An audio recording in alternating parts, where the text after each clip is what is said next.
5th, 1967, 7:45 a.m. Israel delivers a stunning opening blow in the Six-Day War. Within a few hours, the Israeli airstrike has devastated the Egyptian Air Force. Fighting on 3 different fronts against the combined might of 3 Arab armies, Israel would win a war in the space of just 6 days. How did this tiny nation achieve one of the most astonishing victories in the history of warfare? Eyewitness testimony, unique access to secret military plans, and weapons testing reveal the extraordinary story of how Israel won the Six-Day War.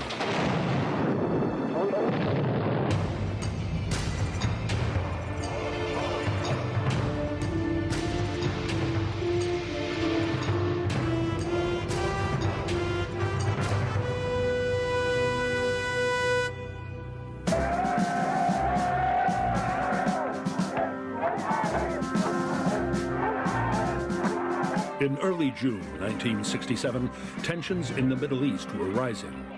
Egyptian President Gamal Abdel Nasser had called on the Arab nations to destroy Israel. War seemed inevitable.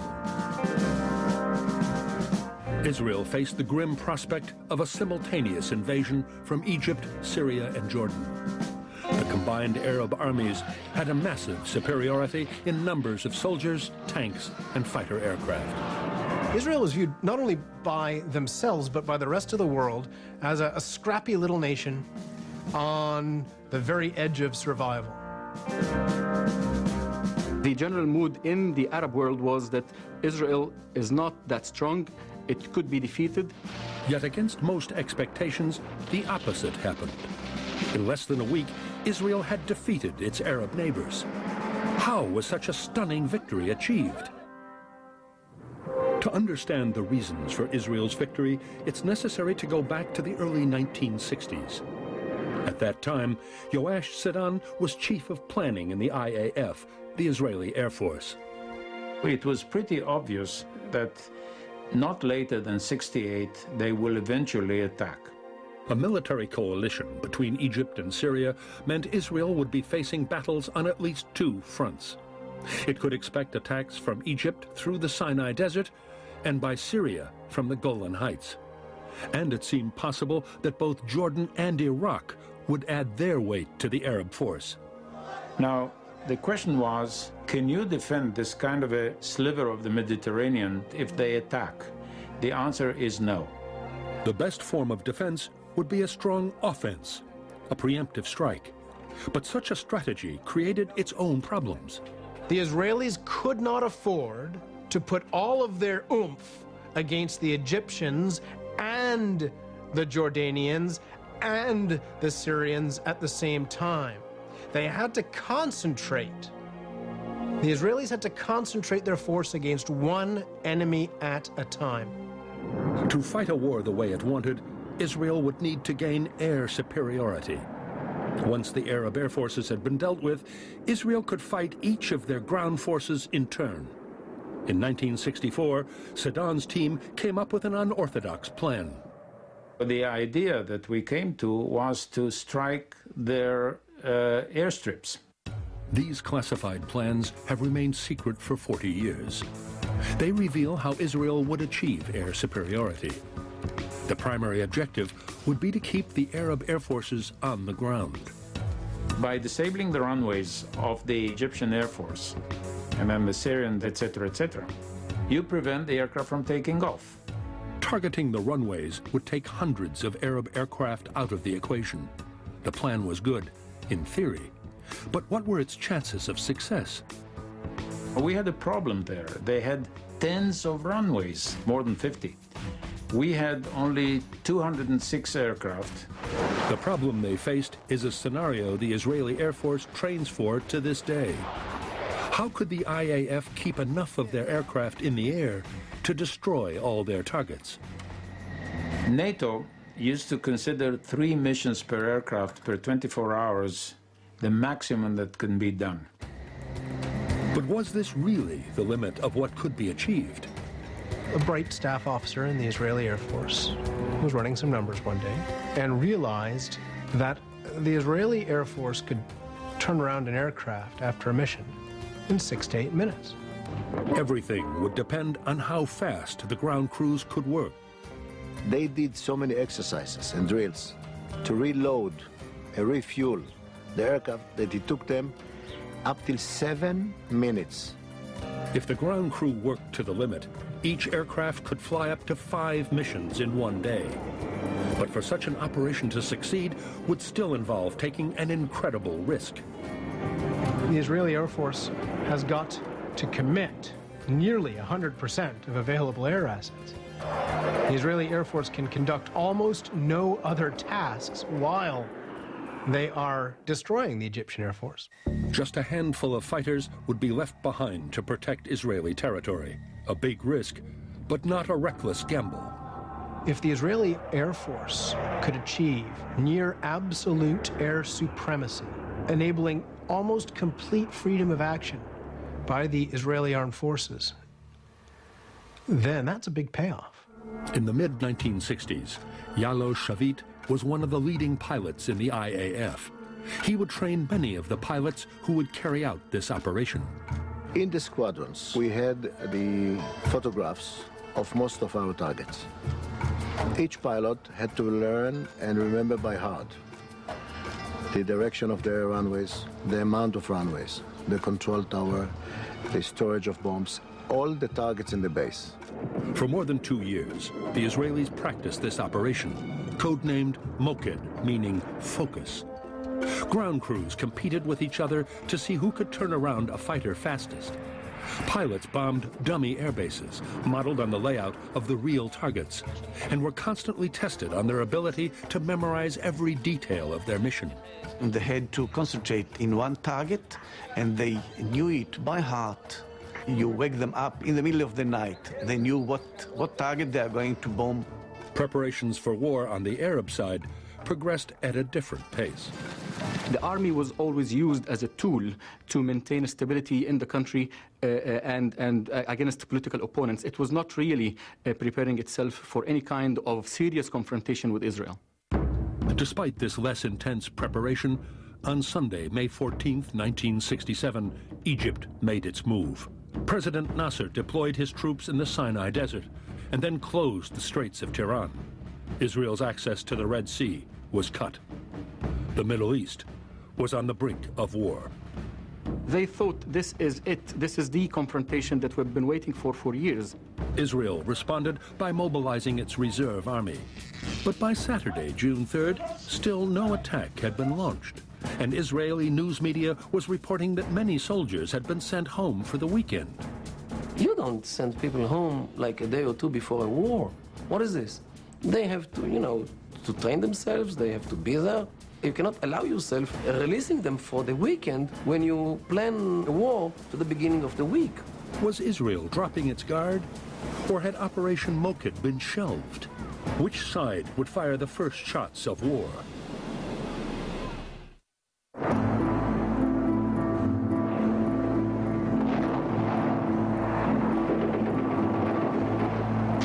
On the morning of Monday, June 5th, 1967, Israel fired the first shots in what would be the Six-Day War.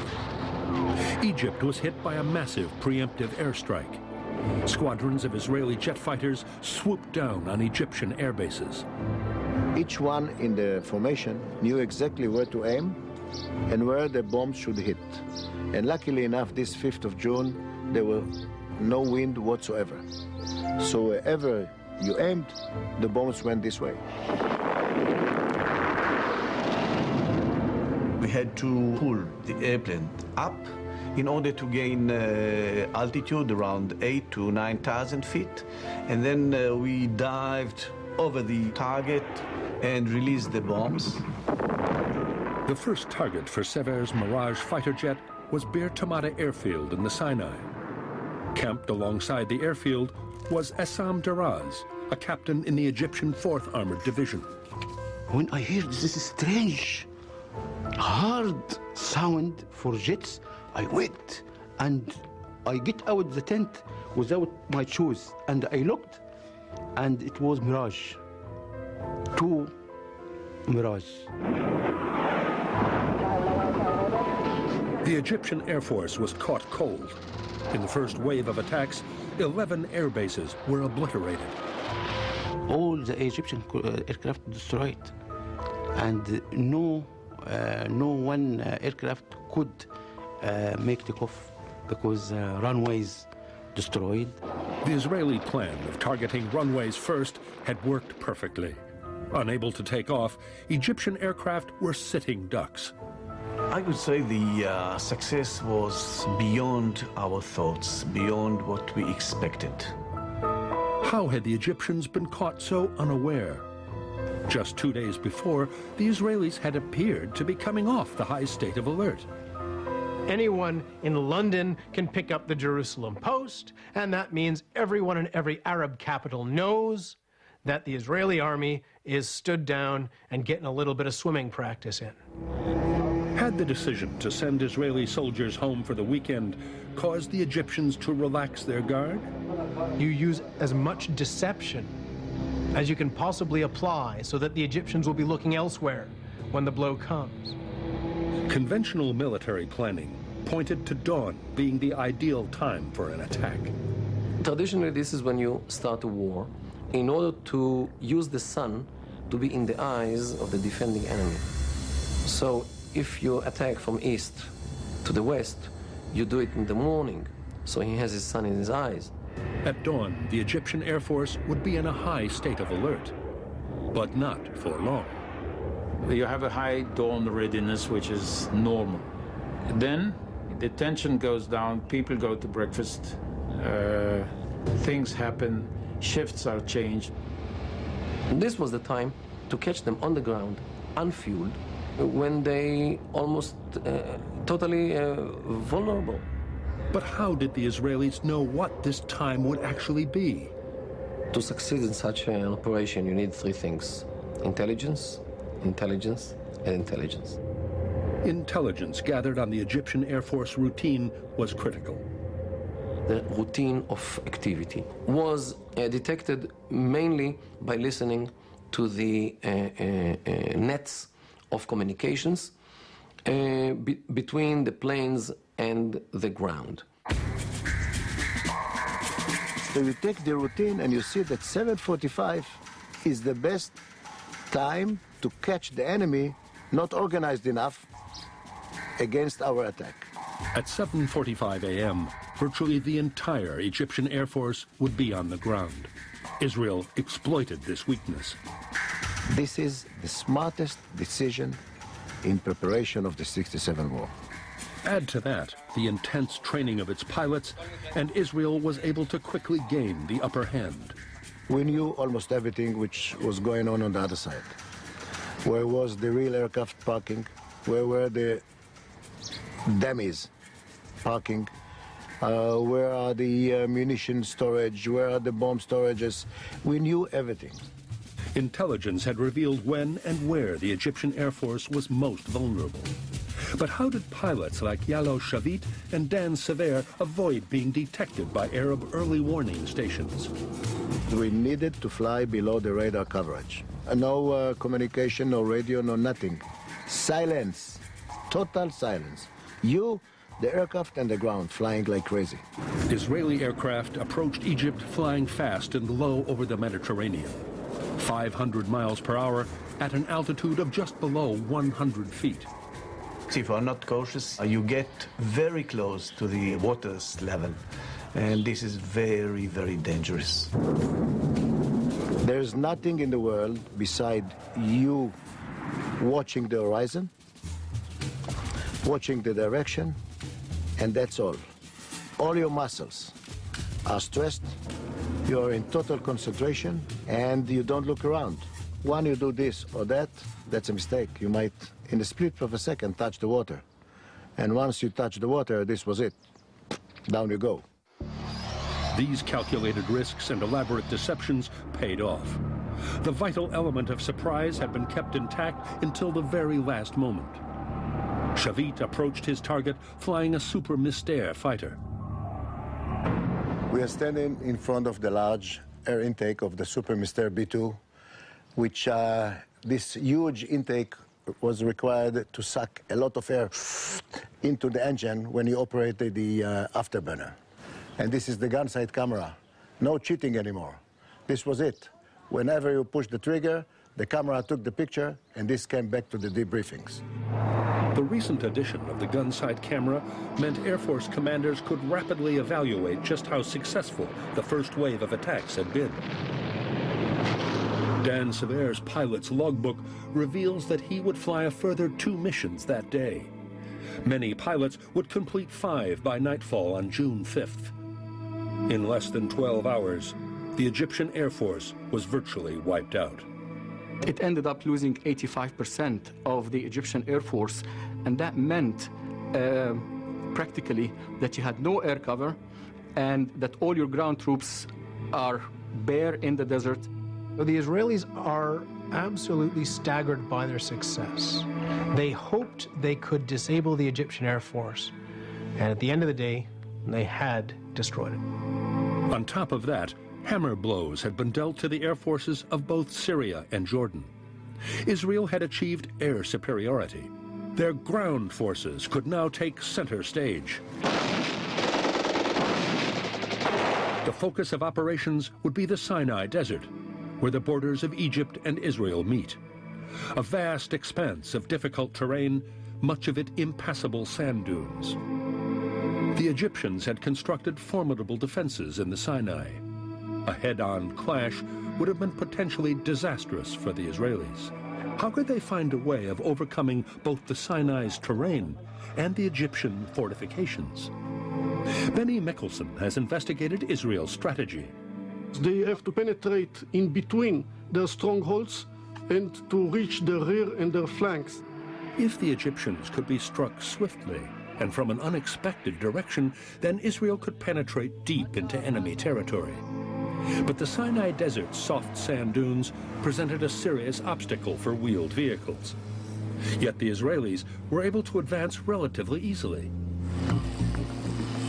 In the early 1960s, the Israelis had conducted experiments in their own desert, the Negev.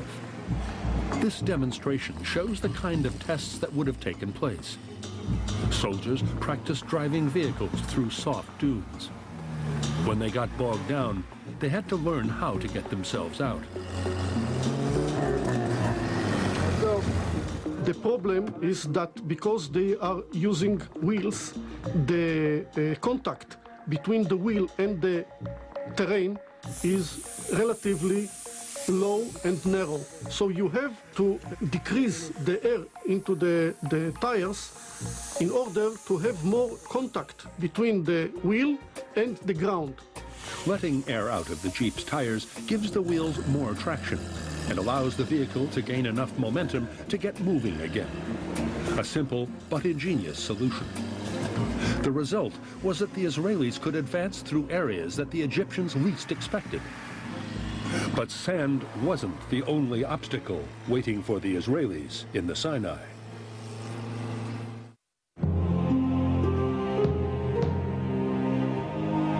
This Egyptian tank was state-of-the-art technology in 1967. It's typical of the fearsome weaponry that faced the Israelis in the Sinai Desert.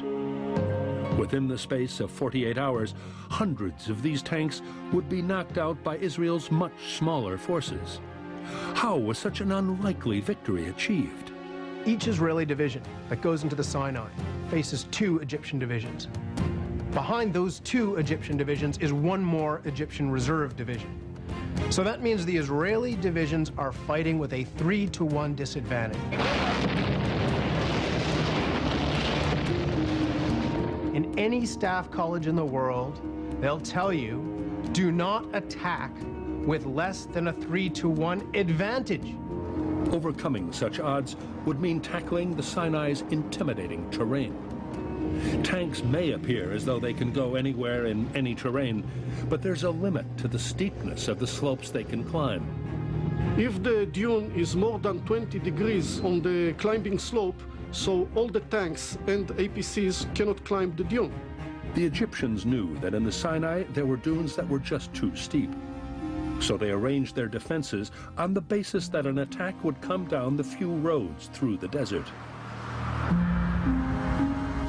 Benny Mikkelsen has discovered documents that reveal how Israel would turn this unfavorable position to their advantage. The purpose of the terrain analysis was to find routes of advance in such a way that we can bypass and attack the enemy from the direction that is not expected. Mikkelsen has found a trafficability map, a map that shows exactly where vehicles could and could not travel. The trafficability map is a final product of many years of research. The important detail of this unique map of the Sinai is the distinctive form of color coding. The colors are very, very simple. The white color is trafficable, the dark color is non-trafficable. What the trafficability map reveals is that the Sinai Desert was not an insurmountable obstacle. There were a few key routes that were trafficable by military vehicles. It's very funny to say it, but because of our deep research of years, we knew the possibility to use the ground in enemy territory better than the enemy itself. Even knowing the best routes to attack the Egyptians, one thing was inevitable. It would all come down to a fierce tank battle in the Sinai. Tank historian David Fletcher has looked at the tanks the Israelis were basing their armored forces on in the early 1960s. They started off pulling stuff out of scrap yards and then started buying up from used stocks from around the world where they could. The one tank that was widely available was this late World War II model of the Sherman. Israel bought hundreds of them. By the time the Israelis are putting these things in the field in large numbers, they are actually dealing with things like the T-54 and T-55, which effectively are the next generation of tank, with a far bigger and more effective gun. How could the Israelis take on the Russian-built T-54 and T-55s with what was thought to be an inferior tank? One thing the Sherman had proved during the Second World War was its adaptability. The possibility of putting an extra gun on or changing a gun, that sort of thing, was easy. And therefore, from the Israelis' point of view, it was an excellent tank to start work on. This is an M51 Super Sherman tank with a radical Israeli makeover. You cannot recognize the original one because we upgrade the firepower, the protection, and the mobility. We changed the caliber from the original 76mm to 105 French gun that it allowed us to hit any target on a distance of 1,000 meters without any correction. They even modified the tracks for improved desert performance. We increased the width and we changed the material in such a way that it improved very much the trafficability. We can see also that the protection, I mean the armor, is completely new. With the revamped Sherman and modifications to other tanks in their armory, the Israelis calculated they could take on the Egyptians in the Sinai. So an Israeli tank is a souped-up version of someone else's tank. It's a little bit better on the theory that if you're just a little bit better than the enemy, you're going to win. Within 36 hours of the Israeli attack in the Sinai, the Egyptian armored divisions were ordered to pull back. Many Egyptian soldiers couldn't understand this decision.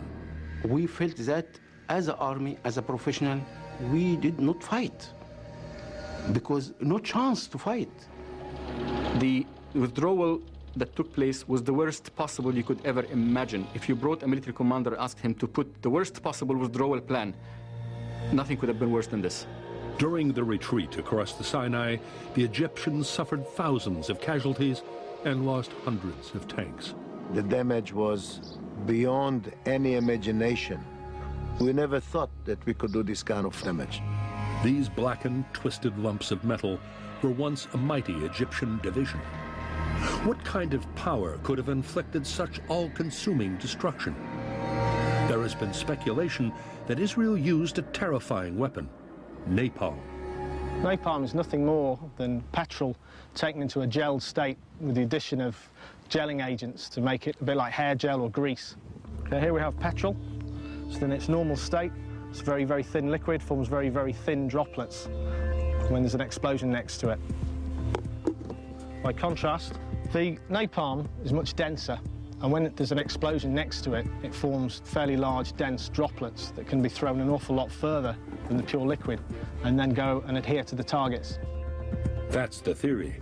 How do napalm and conventional gas explosives perform in practice? In this experiment, a container of gas will be detonated. Firing in 3, 2, 1, firing. The explosion dissipates in just a fraction of a second. Next, the sticky napalm. Firing in 3, 2, 1, firing. A huge plume of fire and a much greater spread of flaming material. 30 seconds after the explosion, droplets of napalm are still burning. Napalm's greater destructive potential is clear. But how would it have been used against the Egyptians in the Sinai? On Wednesday, June the 7th, Egypt's armored divisions were retreating west towards the Suez Canal. Their routes took them through 3 mountain passes. In that state of panic, they were all trapped in the 3 passes in the Sinai and became a sitting duck for the Israeli Air Force. Complete air superiority would mean that Yellow Shavit's squadron could strike the Egyptians at will. He can confirm that napalm bombs were used, and to devastating effect. The napalm is a very cruel, very unpleasant kind of a bomb. We saw like atom bomb, suddenly fire. Essam Daraz was one of the Egyptian soldiers on the ground who witnessed the terrifying napalm attack. All the sky was red color, black and red. It is very difficult to explain.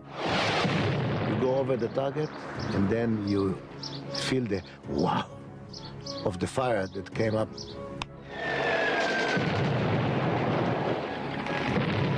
It's frightening even to think about it now, because the tank was caught in fire, and the black smoke, like a huge chimney, sucks the smoke up into the sky. It's terrible. Hundreds of Egyptian tanks and trucks were engulfed in an inferno.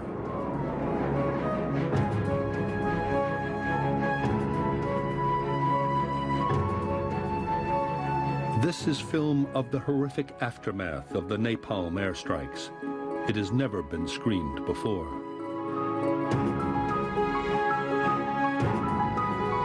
Yet for the Egyptians, the nightmare of their Sinai retreat was not yet over.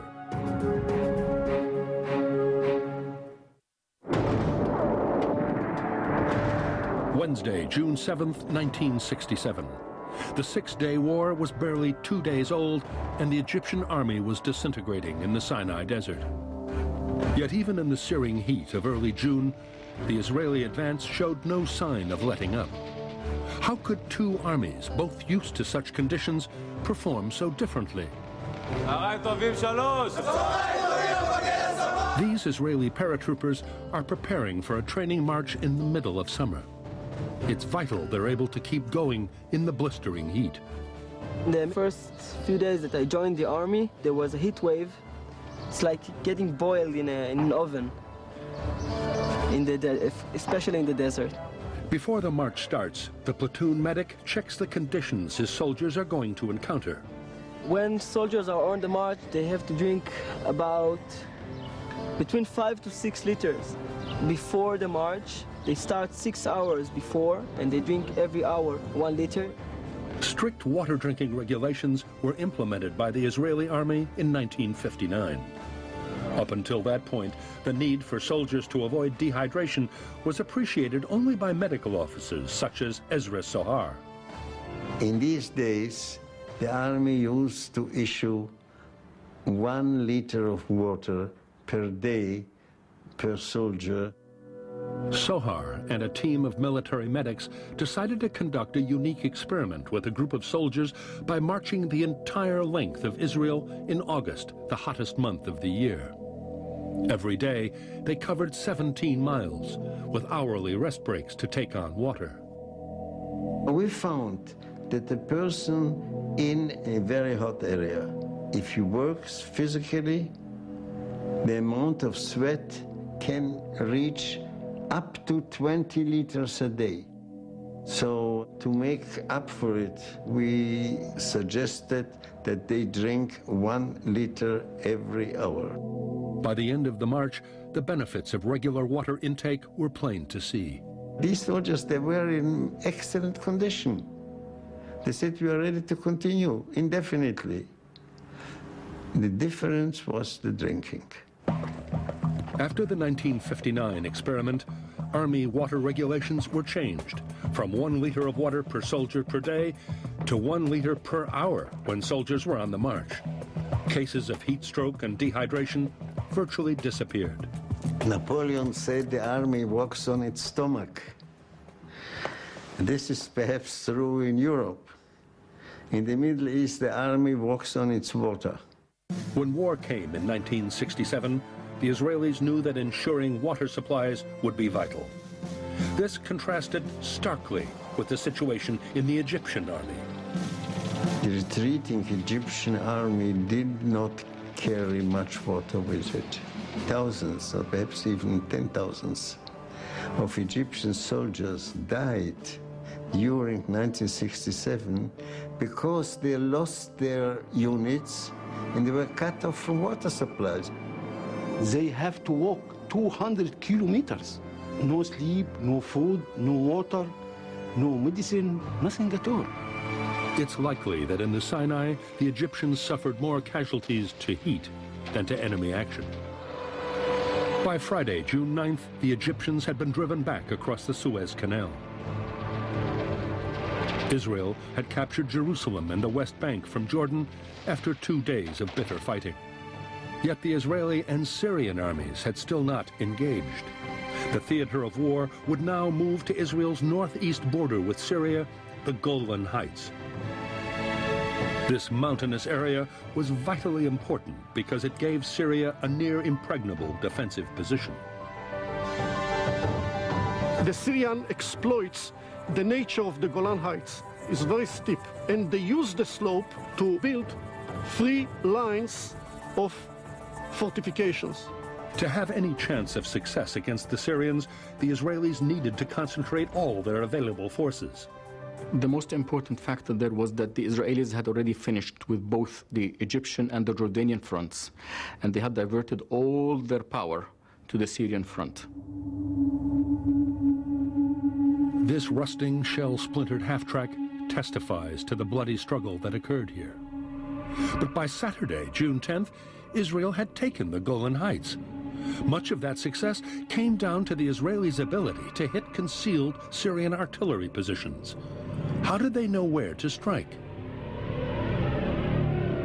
The answer lies in the extraordinary story of Eli Cohen, Israel's most famous spy. In 1961, Cohen's brothers, Abraham and Morris, were kept in the dark about his real life. We didn't know exactly what he is doing abroad, but we do know that Eli is doing something for the government. Cohen was working undercover in Syria for Mossad, the Israeli secret service. We needed desperately to have somebody to work for us there, to give us information when they will attack us. And Cohen's upbringing in Egypt helped maintain his cover. He was a Jew who came from an Arab country, and he knew very well Arabic. Cohen, Agent 088, was known in Syria as Kamal Amin Tabet. He became close friends with General El Hafez, the president, and incredibly was appointed a member of the country's high command. He was given a free hand and access to all the positions everywhere. He was even escorted by military commanders to visit positions, and he had drawn detailed plans. So secure was his access that he was able to pose for this photograph during a visit to the Golan Heights with Syrian military officials. All the while, he was gathering valuable information for his real bosses. But Cohen's luck would soon run out. In January 1965, he was caught sending a coded transmission from his home in Damascus. I think that this lemon was squeezed too hard. And this is why he was found. Cohen was interrogated by Syrian intelligence, tortured, and put on public trial. I thought that the Mossad will succeed to rescue him. Then suddenly they said they're going to hang him. On May 18, 1965, the Cohen family watched in horror as his execution was broadcast live on Syrian television. We lost our world. We didn't know what to do. But what had Cohen's espionage actually achieved? One famous story recounts that after Cohen's tour of artillery positions on the Golan, he made a strong recommendation to the Syrian High Command. He says those guys are suffering from sunburn and heat casualties. We must do something to protect them from the sun. Nothing is too good for our boys in the field. Plant trees by every artillery emplacement. And they do. They plant trees by every Syrian artillery emplacement on the Golan Heights. And the Israelis watch these trees growing up, telling them exactly where every Syrian artillery emplacement is.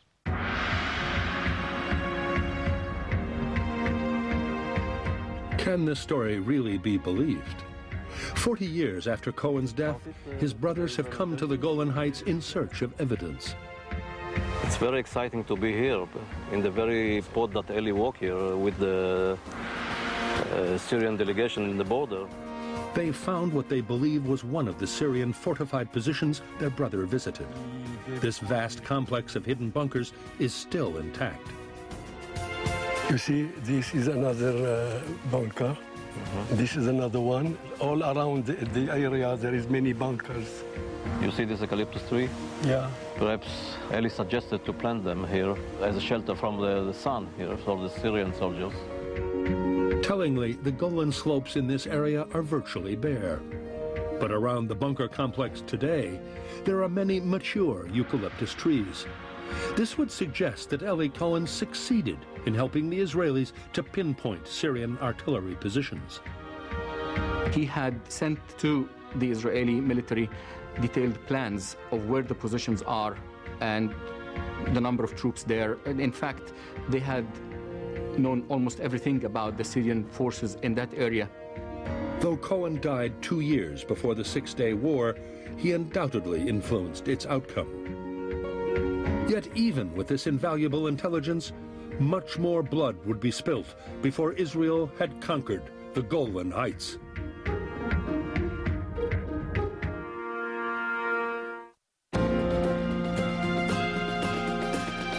This is a memorial to some of the Israeli soldiers who were killed on the unforgiving terrain of the Golan Heights. For Israel, this would be the most difficult part of the Six-Day War. The Golan Heights are covered with big basalt boulders, big volcanic boulders. They're naturally occurring tank traps. How did the Israelis overcome such obstacles? Intelligence had revealed exactly where the most difficult terrain lay.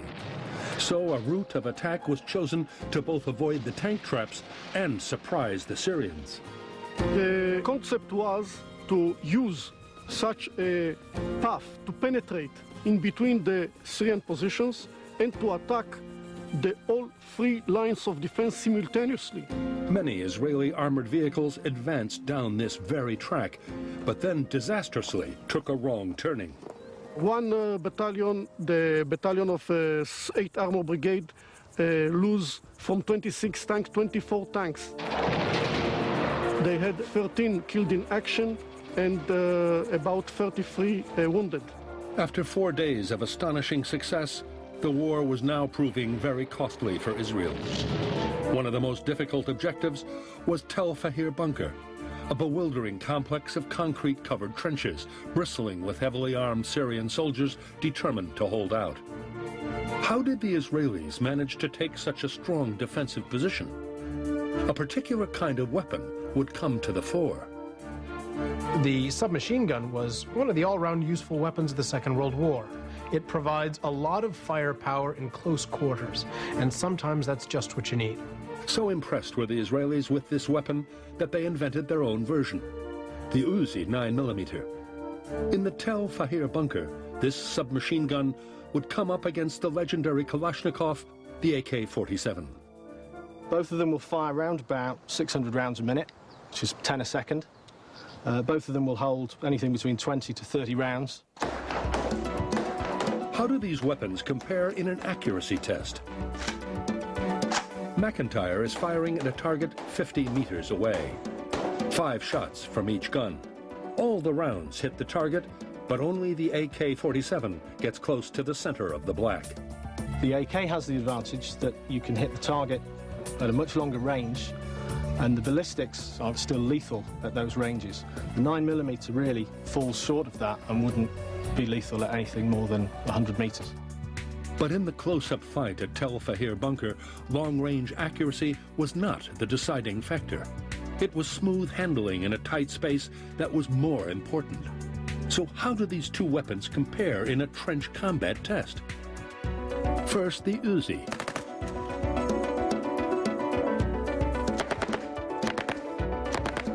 It's easy to use and quick to reload.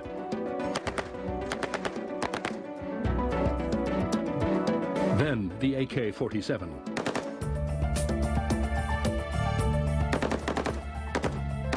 It's powerful but slower to bring to bear than the Uzi, and reloading is not the same smooth process.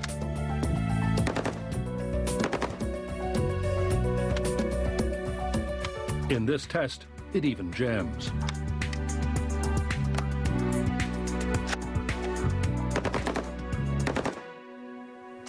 The Uzi is much better in confined spaces, much more pointable. This is much more like a traditional rifle.